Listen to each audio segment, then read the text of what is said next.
month, as you know. And thanks also to all the ministers of defense out there who participated, and all of my counterparts, all the charge that participated, and other senior representatives from almost 50 countries showed up at this meeting this morning and continue to take part in these discussions, which are very, very productive. The mission of the group remains clear, to support Ukraine as they counter the illegal and unprovoked Russian aggression, and to continue to supply Ukraine with the capabilities necessary to defend their sovereignty.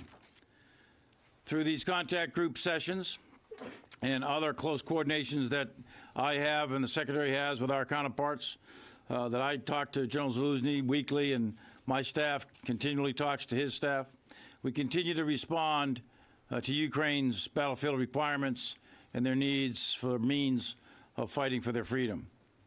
This is a war of choice. It's a war of choice for Russia. They embarked on a tremendous strategic mistake.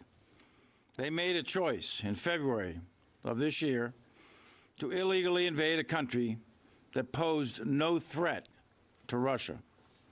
In making that choice, Russia established several objectives.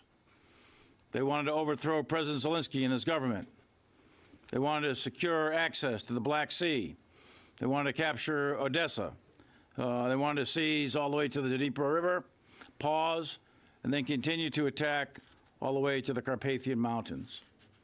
In short, they wanted to overrun all of Ukraine, and they lost. They didn't achieve those objectives.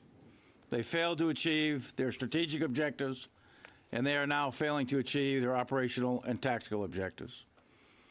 Russia changed their war aims in March and beginning of April. Their war of choice then focused on the seizure of the Donbass, the Donetsk and Luhansk Oblasts. That was their operational objectives, and they failed there. Then they changed again and expanded to seize Zaporizhia and Kherson.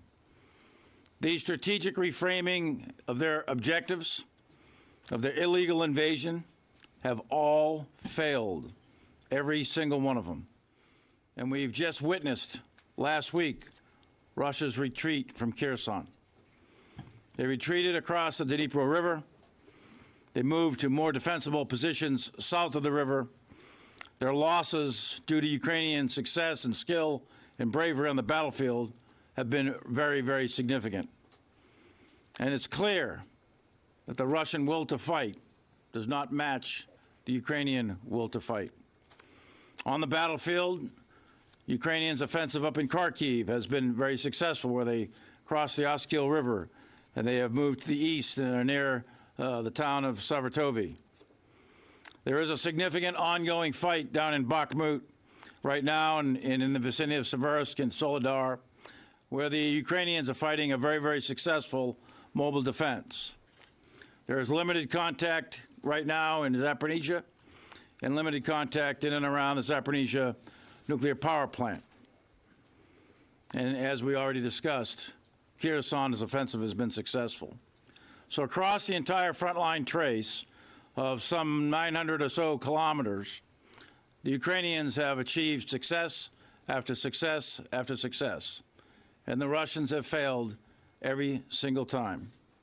They've lost strategically, they've lost operationally, and I repeat, they lost tactically. What they've tried to do, they failed at. They started this war, and Russia can end this war. Russia can make another